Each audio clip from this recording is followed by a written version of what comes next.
another edition of Sporting Jibberish Talks 2. We're joined by former world and world squash player Laura Massaro. Good afternoon, Laura, there in the UK. I hope you're well. How has lockdown been treating you? Yeah, not too bad. Thanks for having me on, guys. People have, I think, like with things starting to open up a little bit more in the UK, it's a little bit better. But I kind of have been not too bad with lockdown. I guess retiring, being traveling, being away a lot, is kind of been quite nice to actually spend a little bit of time at home, really. And then I started to get a little bit bored. So yeah, excited to get back on the squash court. I had my first hit back on Saturday. Had quite a severe knee injury actually post-retirement, which is a bit random, but so I've been slowly making my way back for that. So actually lockdown has been pretty good for trying to recover and trying to get my knee strong again. So yeah, it hasn't been too bad. I mean, I know there's a lot of other people who've had different experiences, but not too bad for me at all. Awesome. Laura, when you started out, obviously when you were a little girl, knee high to a grasshopper, am I correct in saying born in Yarmouth but grew up in Chorley? Is that right? Yeah, I was born in Great Yarmouth, and my dad worked for Pontins, the old holiday camp, and worked behind the bar at the Pontins in Pakefield, and then he got promoted. So we lived on campus on the Prestatyn camp for a couple of years, and then promoted again to head office, which was in Eccleston, so in the northwest. So I've lived up in the northwest since I was about 7, maybe. So I'm a proper Lancastrian. I've got all the accent to go with it. That's what me and you will get on alright. Jack gives me grief all the time about his accent. And actually, Great Yarmouth's not too far from where I'm from. I'm from Lincolnshire originally, so just around the corner from the Wash. You know, around the Wash there. So, yeah. So when you moved up to Chorley, obviously squash is a great sport, but it's not one that your everyday person potentially picks up. Was it a dream that from the young age you were going to be a squash player, or did that develop later on? Yeah, I think really similar story to probably most pro squash players, or just squash players, I guess, at any level, is, you know, spending a lot of time down at the local squash club. Parents both played, particularly my dad. It's a good place to lock a kid, isn't it?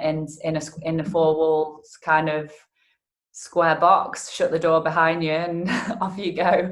So yeah, that kind of, you know, parents socializing in the bar, few of the kids playing on the squash courts and stuff. And I guess it helps when you're good, doesn't it? It helps when you're good at something when you're young. And I was fairly good, fairly young, at least in my local area. So yeah, I'm sure you've got questions along sort of the lines of like how do you get good? But it's funny how some of it is just natural. My dad said the first time he ever took me on a squash court, I volleyed the ball, meaning kind of the hand-eye coordination maybe was a little bit more natural than some. And then your personality has got a massive amount to do with it, hasn't it? It's got to do with your drive and your determination and having the right mindset. So I guess that sort of helped, and definitely not the most skillful of natural players when it comes to kind of the skill of the game. My skill and my talents certainly lay kind of in more of the mindset, determination, mental strength side rather than the skill side. But I kind of like to say that because it just shows that you can have skill at, you know, kind of maybe not the standard way people perceive skill and talent, and you can still achieve a lot. So yeah, just started traveling around a little bit more. Never really wanted to be pro. Kind of went to Preston College 16 to 18, left there at 18. We'd won the World Team Championships under 19 for England. Applied to go to university and deferred my place for a year to give it a shot on tour, and then never went. So yeah, that's kind of my young story really. World champion as part of the Team England, and then kind of went pro, made it up the rankings fairly quickly within that first year. That gave me enough confidence to kind of kick on. So what does I've got absolutely no idea, what does a pro squash player, what does it look like when you made that move at 19? Clearly travelling around the world, are you on your own a lot? Did you have a coach? You know, what is the life of a pro squash player all about? Yeah, so luckily for me, and I say this like, you know, probably I was probably one of the athletes, certainly squash, that has seen the most amount of lottery funding. So lottery funding came in right around that World Junior Championships. So we played that World Junior Championships in Penang in Malaysia. We had more support staff come with us than we did players, which shows the amount of money that we had. I was getting quite well funded from around 17, 18, and that carried on through my senior career. And then funding's sort of just starting to drop off now, maybe the last couple of years. So at the height of lottery funding, I came through, which was unbelievable, because it really takes a little bit of pressure off. It really gives you that leg up to be able to travel a little bit more freely.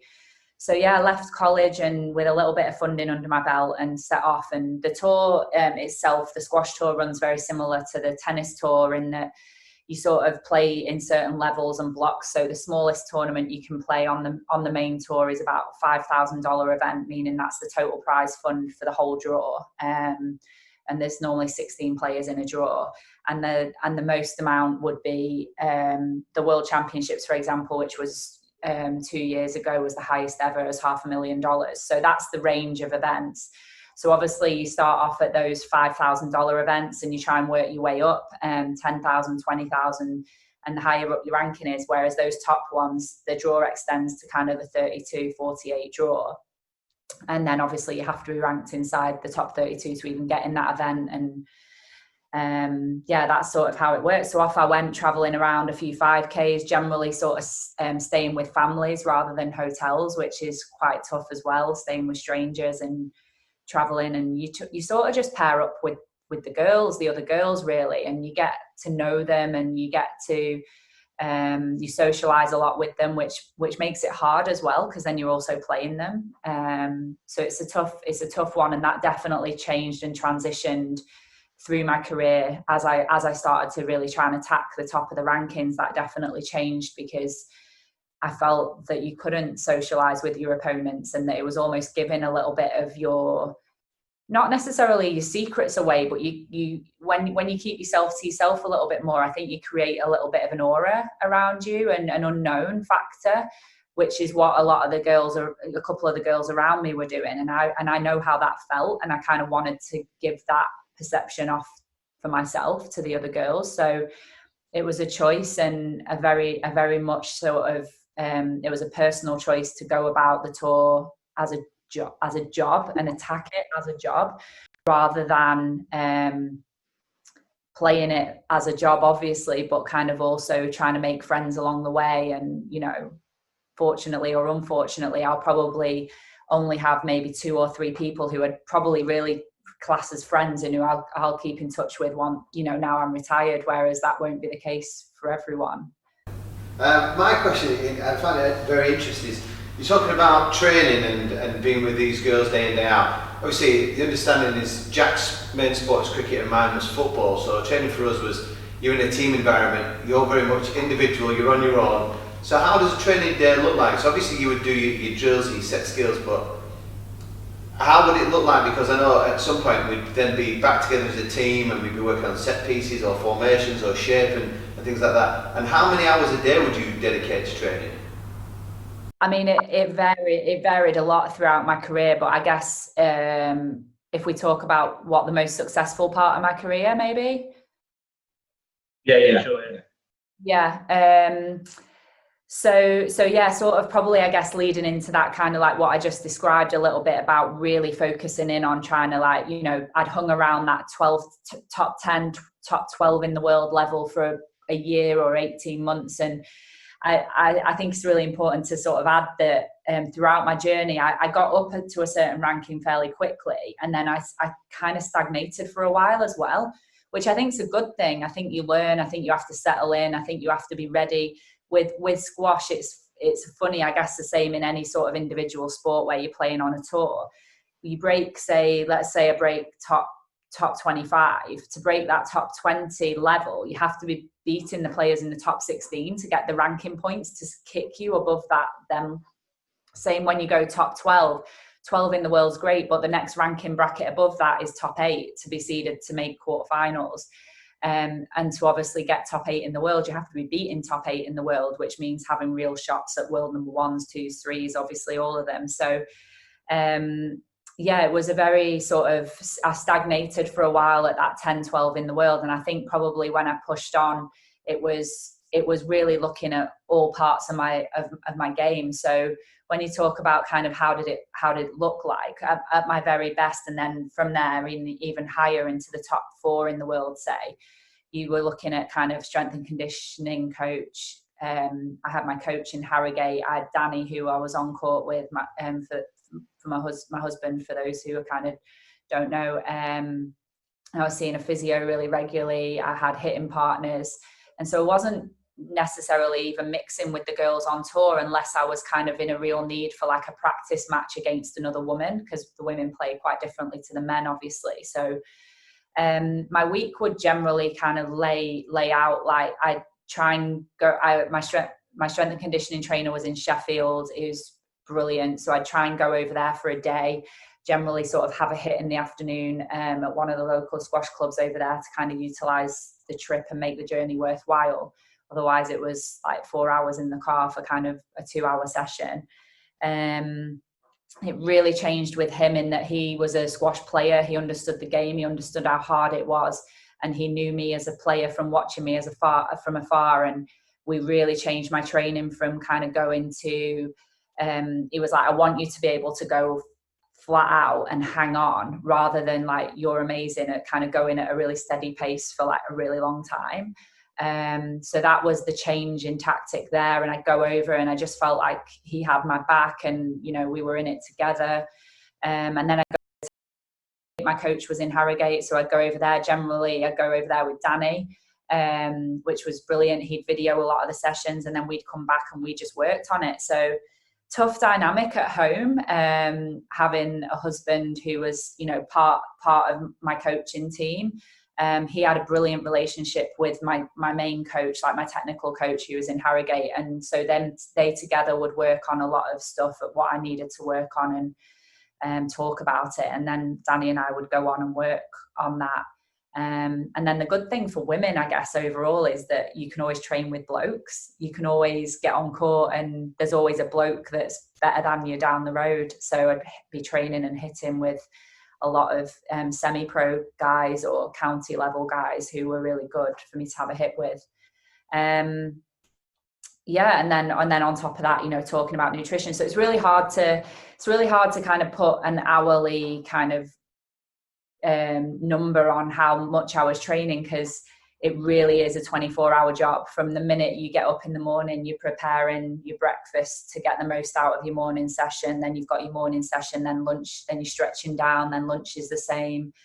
Then you've got rest. So you might be chilling and resting, but you're preparing to attack the second session. Quite often that session would then happen, and then the third session would either be a yoga session or a stretch down at night. And then your dinner is obviously repairing from what you've done, hydrating, and then going to bed to make sure you've got the right sleep. So it's probably, if you have to put a number on it, you're looking at somewhere between 4 and 5 hours a day. But it really is kind of a lot, mindset wise, it's so much more than that. So listening to all that, it's no surprise then that you eventually got to world number 1. What was that like? What is it like being a world number 1? Because we could only dream of it. What is it like being a world number 1 in your chosen sport? And you talked about creating an aura around you, so obviously all those things that you put into it, it worked. And did it come with a pressure? Did you enjoy it? Was there a bit of both? Yeah, well, I guess it's for anyone who doesn't know squash, it's probably fair to give a little bit of background in that World Juniors I spoke about. I played that World Junior with a woman called Nicole David, who was from Malaysia, Penang, in fact, where we played that World Juniors. And she was world number 1 for 8 straight years, which was brutal because, you know, I'm the exact same age as her. So I came through World Juniors together in 2001 and we played our whole career, and we actually retired at the exact same event in May 2019, which is just freaky. So she's going to go down as a legend of the sport. No one's going to argue that. She is, you know, won, I think it was kind of 8 years at world number one, maybe 9. It was 8 world titles. It was 5 British Open titles. So the majority of my career was spent trying to catch her, to be honest. And as I guess athletes say all the time, don't they? Like, you know, I think I'd have won a lot more had she not been around, but then who knows, because I was trying to chase her my whole career. She made me a better athlete by she raised the bar for women's squash, and I was trying to catch that. So while I was probably one of the first to kind of start to beat her, she was so far ahead in the rankings that beating her twice a year wasn't enough unless someone else was doing it as well. So I'd win the odd tournament. I won Player of the Year because I beat her a couple of times. That was how good she was. And yeah, so it was sort of starting to chip away at that a little bit, really. And the World Championship win actually came before it, and that, you know, and I'd won a British Open, which for us is like the Wimbledon of squash. It's the one with the most history and the prestigiousness with all the names on the trophy. And honestly, was totally happy with that. You know, not many people have a Nicole David in their era, let alone from like day one to day end. So the world number one spot was something that I probably never thought was going to happen. She was just there, and she was world number one, and I wasn't consistent enough, beating her consistent enough to get there. And then all of a sudden, a couple of young Egyptian girls came out of the woodwork, and the Egyptian girls have sort of taken the level of women's squash now to the next level. They're unbelievable. So that's a whole nother subject.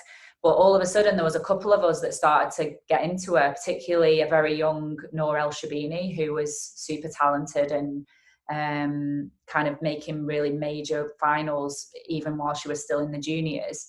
So the reason I sort of go into all this background is because then it finally came when I had one match to play to be world number one. And Nicole had actually been knocked off the top spot by Raneem El Walili, and it was me and Raneem and probably Noor Shabini, I'd say, that were all beating her. And Raneem was the one that knocked her off to start. And then I had a match in Hong Kong in the semi-final, and it was just like, whoever wins this match is going to go to world number one. You're that close. So I never thought that I'd actually have a chance to play for a world number one spot, because it's not. I just thought I'd be at home on the 1st of January, and the rankings come out and it'd be a surprise. So that was, I was like to the guy, why have you told me that? I don't need to know that before I'm about to play. But then obviously in hindsight, you kind of course I want to know that. I would hate to have come off and not known I was playing on such a big occasion. So yeah, off I went and prepared for that. And I guess it's sort of that mental strength again. I knew Raneem so well. I'd played her so many times. I knew what she looked like when she was nervous, and I knew what she looked like when she was calm. And I thought I could tell she was a bit nervous on that day, and it settled me down a little bit. And she didn't play great for the first 2 games, and then I'd really got into my groove, and I managed to win 3-0, like which is unheard of really against the world number one, world number 2 or 3, I think it was at the time. And yeah, like I came off and I'd won, and it meant that on the 1st of January, so, you know, kind of as the new year kicked in, the new rankings would be me at world number one. Then, yeah, didn't handle it that well, to be honest. Didn't enjoy it. I'm a bit of an underdog. I like to prove people wrong. I like to come from behind. I like to sneak up. I'm always at my most dangerous when I've perhaps lost in the event before. Always at my most dangerous perhaps when someone said, you know, when someone's not mentioned me as a favourite for a tournament. So yeah, if I'm honest, I didn't particularly enjoy being in that top spot. It was an unbelievable achievement, and I'm really, really proud of it. But when it came, and that's probably, I wouldn't say it's necessarily a regret, because I'm not sure there was something that I'm not sure that it was just in my nature. So obviously I would have liked to have gone, if I could go back, I would like to handle that situation in a different way, but I'm not sure I would call it a regret, because it was just part of the experience and part of the path. But it didn't really suit my game or my personality to kind of lead from the front and top a draw and have all that pressure on me to be like, if you don't win this event, then it's failure, basically was how I saw it. So being a world number 2 or a world number 3, and then kind of taking a title always felt like a really nice place to be for me. I think like obviously living together and like any husband and wife, you probably, you know, I'm going to share with him a lot more of kind of my concerns and my worries and my, you know, even more so than I would do with my coach. And he's there, isn't he, when I come home and I've had a good day at training or a bad day at training, and he gets the brunt of the good and the bad. And from early on in our relationship, you know, Danny was kind of really into learning about psychology and understanding and personality typing, and that was just all of like a real benefit to me. I think the one thing that was a huge bonus for us was that I guess the difference when you're so close with someone is that there's a level of honesty there that perhaps just simply can't be there between a player and a coach or a player and psychologist, because sometimes it's brutal and it's actually pretty harsh. But ultimately, I think, you know, I knew that we were married, and, you know, he loves me no matter what, and he's not saying it to like hurt me, he's saying it to be honest. And I guess luckily my personality is that, you know, I might not have took it so well at the time, but ultimately I always wanted to be better. I always wanted to improve. So after I'd calmed down and maybe thought about it and took it on board, then there would be action. And that's why I think we've worked quite well in terms of a relationship when it comes to trying to attack being the best in the world, because he would just be brutally honest, and I would then take it on board and actually act on that. Whereas, you know, trying to be that honest with someone and then sending them home is really tough. Like, what are they thinking? What are they doing? Have they taken it the wrong way? And then also, you know, like he wrote his book, The Winning Parent, because his relationship with parents was really good in terms of trying to help young athletes.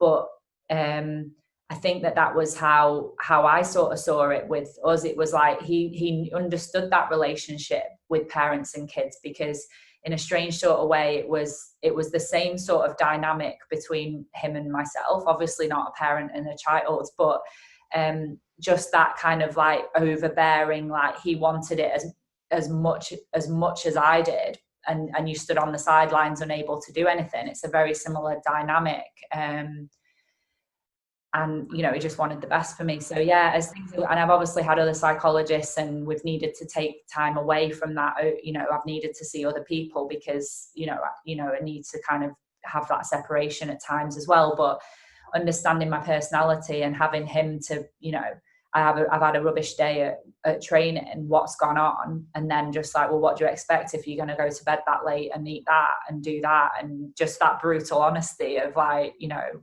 well, what do you expect? You're trying to be the best in the world, and then that thinking. So yeah, ultimately it's been great, and he's improved himself from, you know, as a squash coach over the years, and he just tag teamed with my coach in Harrogate brilliantly, and almost was like looked up to him as a mentor. So you when you've got someone on your team that's almost as dedicated as you are, then it's only going to help, isn't it?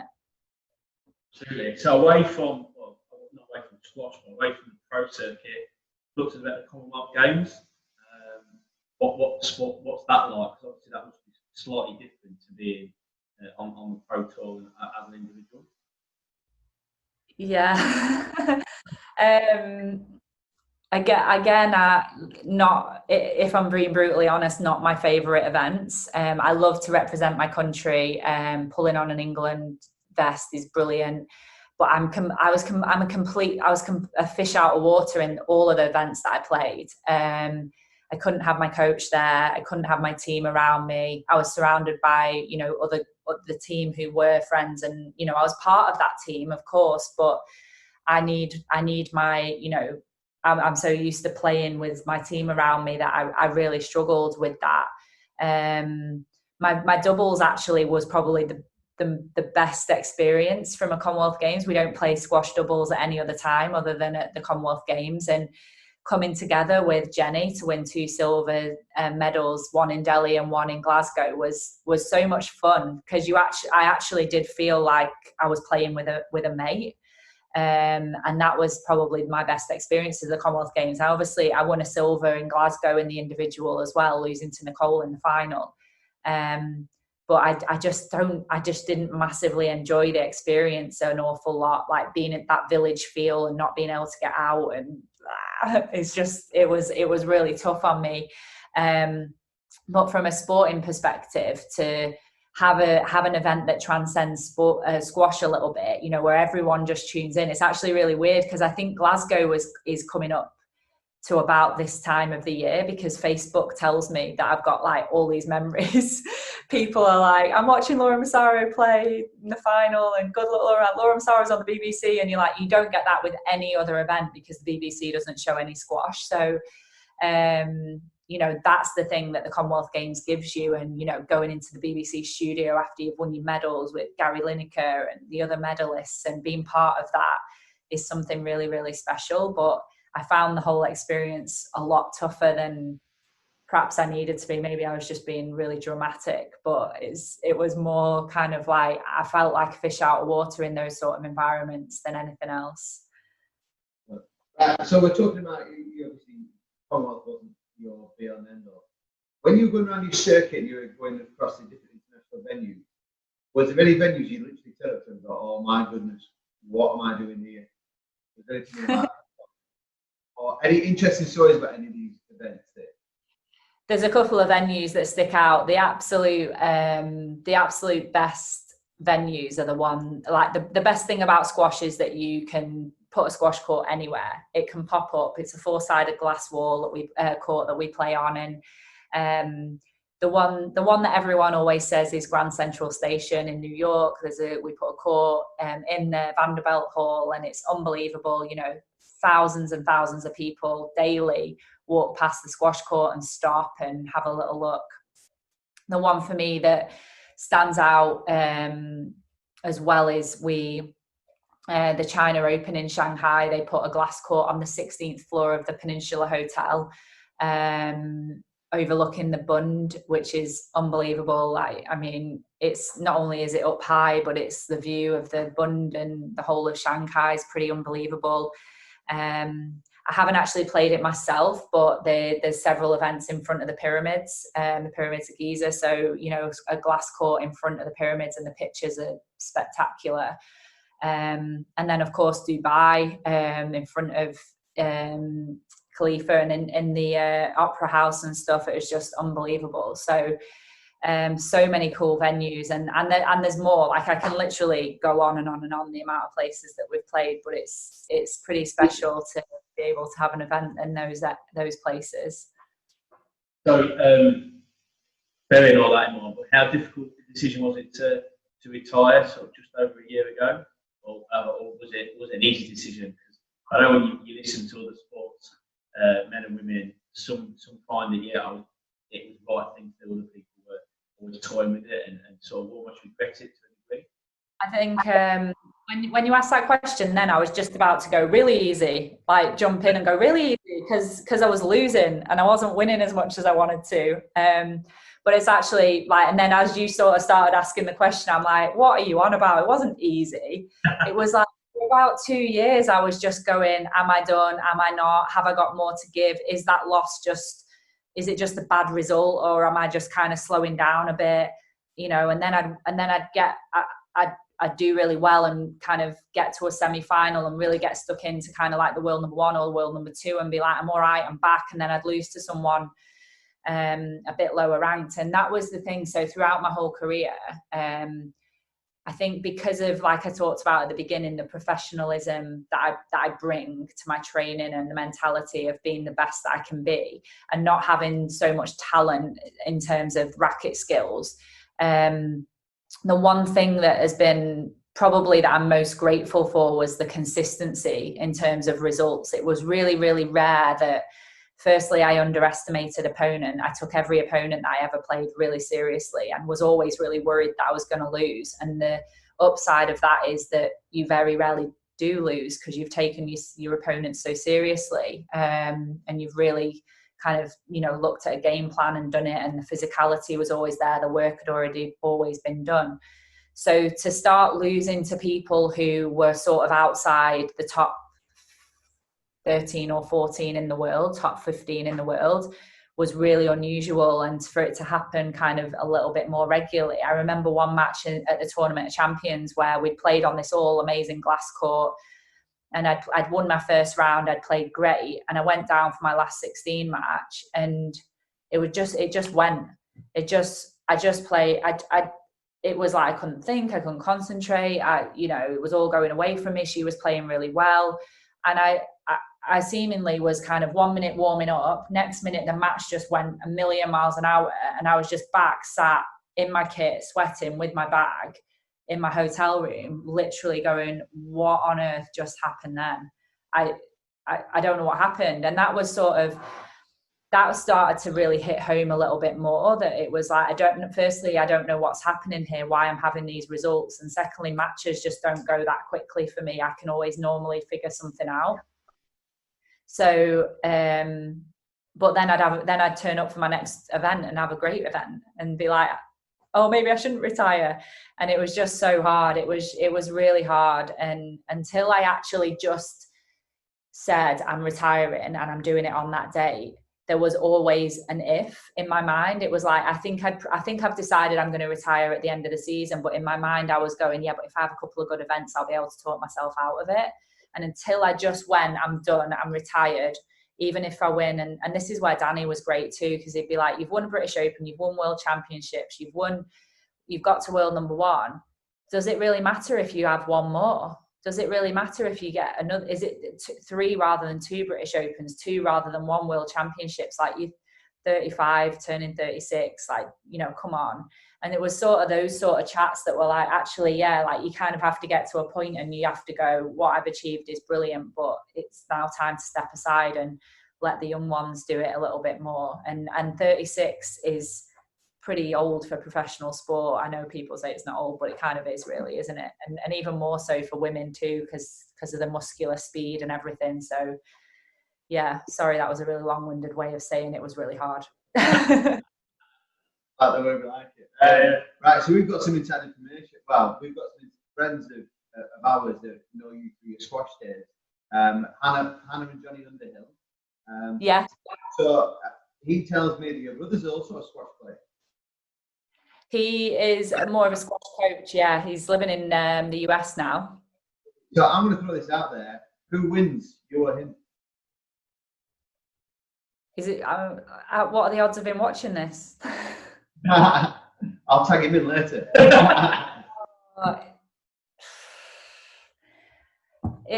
I'm probably going to have to say him, you know. I'm probably going to have to say him because he's a little nightmare. You know, he knows all my... It gets in my head. He's probably the only one that can get in my head. Not even Danny can get in my head.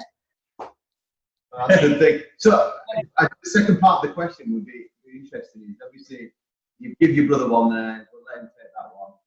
Is the difference between males and female squash that vast that you can play in competition against each other? You mentioned before that you played against county players and semi-pro players. Obviously, the physicality aspect. Because I know squash is not supposed to be contact, but they are coming together.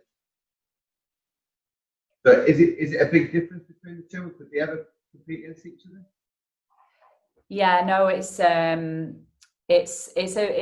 pretty big difference. It'd be the same in tennis. It's just I think the biggest difference is the speed. There's a big speed element. So just in terms of how many balls the boys get back, there's a strength element obviously to that. I think yeah, it's just it'd be really tough to kind of handle as a woman. It'd be really tough to handle the pace of a top bloke. That even just down to like the turning. You know, with squash, there's a lot of whipping over your body. The cross courts and stuff can be like, you know, the strength that a man could have on that backhand side to whip you across to the forehand side, and the ball's sort of gone. And like even with women's like hips and the turning and stuff, like it's hard. So Probably similar in tennis. I'm imagining that, you know, a really good county level tennis player on the bloke side would get stuck into a pretty high level world ranked female player. And that's the same with Danny. Like, you know, Danny's the top in his country for like in the Masters at his age group. Played kind of probably middle order in the county squad when he was a bit younger. And we would have, you know, when I was at my best, I could mark whether I was playing well on whether I was beating him or not. But it was hard, like really hard, just because of the amount of balls that he can get back. Like technically and squash wise and playing the game, I'm at a much higher level, but it just levels itself all out on the physicality. So yeah, it's kind of a county level bloke would probably be up there at the top women's end. Yeah, maybe sorry, Kat, maybe I asked the wrong question. Maybe it should be who wins between you and Danny. Yeah. Yeah, and I definitely was like me.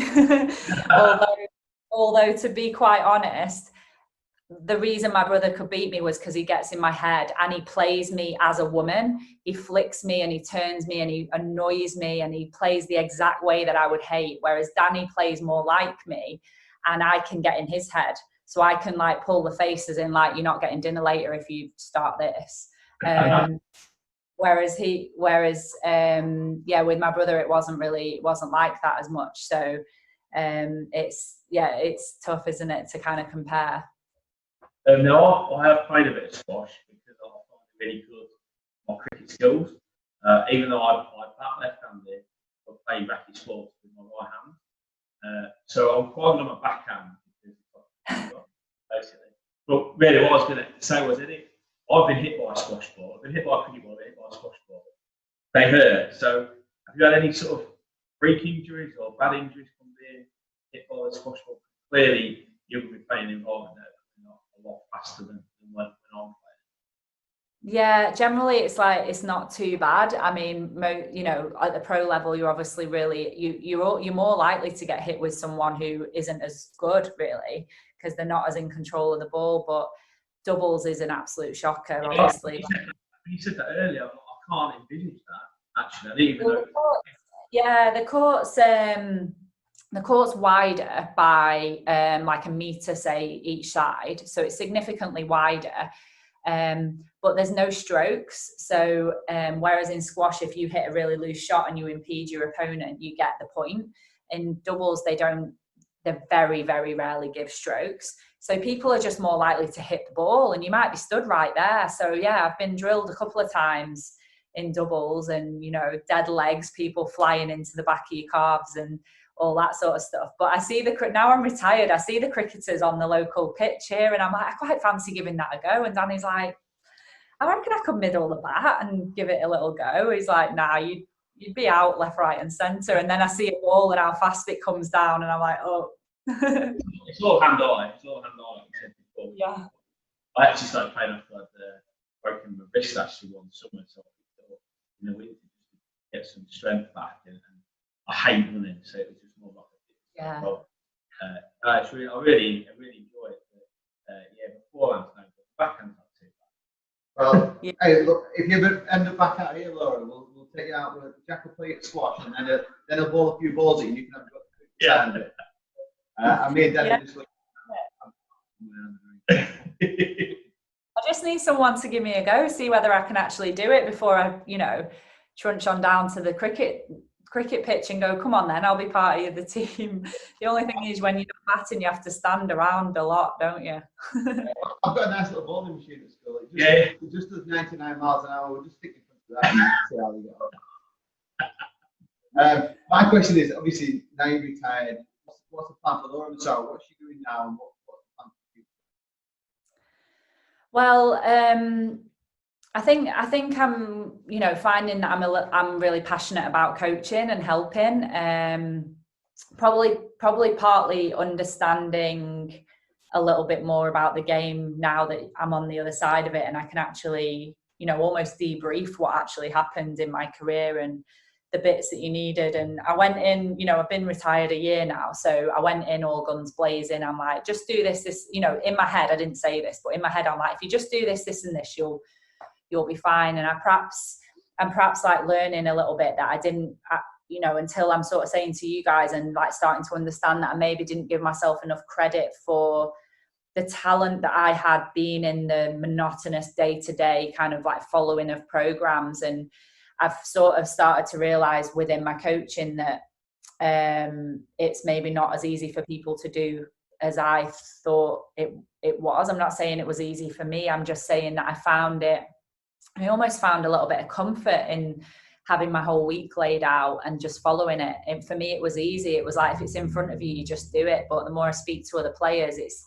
quite scary to have that kind of pinned down confinedness to the training. So of course, like, I want to help, and I want to try and help and coach and be part of other people's journey, and to try and help them achieve more than they have. But starting to kind of realize that it really is their journey, and it has to be their mindset, and that you can only actually give them as much as they're willing to take. So I'm learning, and I know obviously how to play the game, and I know how I ticked, and I've got to learn how there's different ways that other people tick and how to get the most out of those. So that'll be really interesting. And I'm also still like working with England squash in that capacity with some of the young England girls, and I'm also working with Head, who were my racket sponsor when I was playing, and they found a way to keep me on board as kind of an ambassador, sort of pro player consultant. So I'm dealing with the Head players that are still part of the Head brand, which is really exciting, and that will enable me to get out to travel to some of the events as well. And then a little bit at the local county level. So it's great because I've got kind of different levels going on. And so yeah, that's it on the coaching side. And then I've just in the process of editing a book, which is scary and exciting all at the same time. That was due to come out kind of before Christmas, but now I'm not really sure when we're going to do it, because obviously I need to promote it a bit. So probably after Christmas.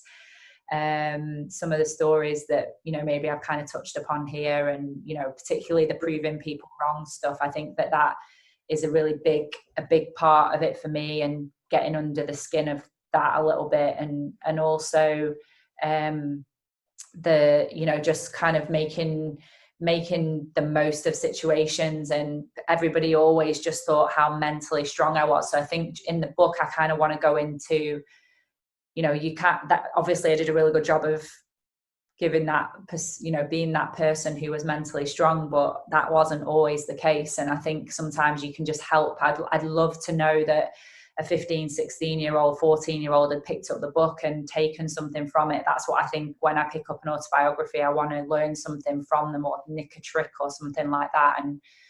And really kind of, you know, all of the books I've read over my career. I set up a YouTube channel down in lockdown to kind of try and get some of this information out to people. And one of the things I want to put on there is like my top 5 books that I've read in like sports psychology, like autobiographies and like kind of spiritual self-help books, because I think when you read and you kind of get a lot of that, then it's important. And that's what I want to kind of get from the book that I'm doing. I just want to help 1 or 2 people kind of understand themselves a bit better. So yeah, that's what I'm doing in the end of lockdown, editing my manuscript. And just one final thing we ask all of our guests in the pro sports, and you touched on it a little bit, so I kind of think I know what the answer is going to be, but you could sit down with budding squash players, young squash players, or young sports girls and boys. What would be your top tip or top advice for them to make sure that you get the best from their ability?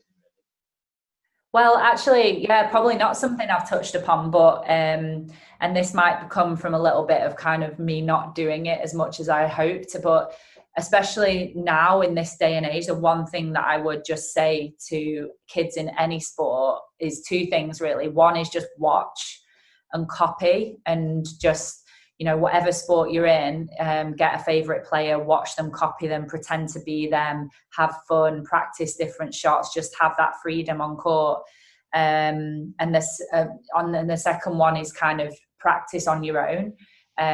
So I think I could have probably done a little bit better at kind of, actually, squash is great for that. It's 4 walls, the ball always comes back to you. You can go on and just hit, you know, 1,000 balls in an hour, and, you know, just and off you walk with your bag. So it's sort of like, not only kind of can you watch on YouTube, and for squash there's like Squash TV. I'm sure most sports have their own kind of streaming platforms now. So not only can you just watch so much more than, you know, I was able to back in kind of like the 90s and early 2000s, you can just literally get any sport and just watch and copy, and then actually go and do it, go and practice it, and just spend some time on your own, really refining your skills, because it'll just come back. It'll come back, you know, in abundance later on in your career, I'm sure. So that's actually something that I think is really important when you're young, particularly learning your craft. Okay, so if anybody out there wants to catch up with what Laura's doing at the moment, or wants to have a look at what's going on, it's lauramassaro.co.uk, is that correct? Yep, lauramassaro.co.uk, and then I think Twitter's LJ Massaro, and then I think on Facebook and Instagram it's Laura Massaro, just straight. So yeah. Thank you very much. That's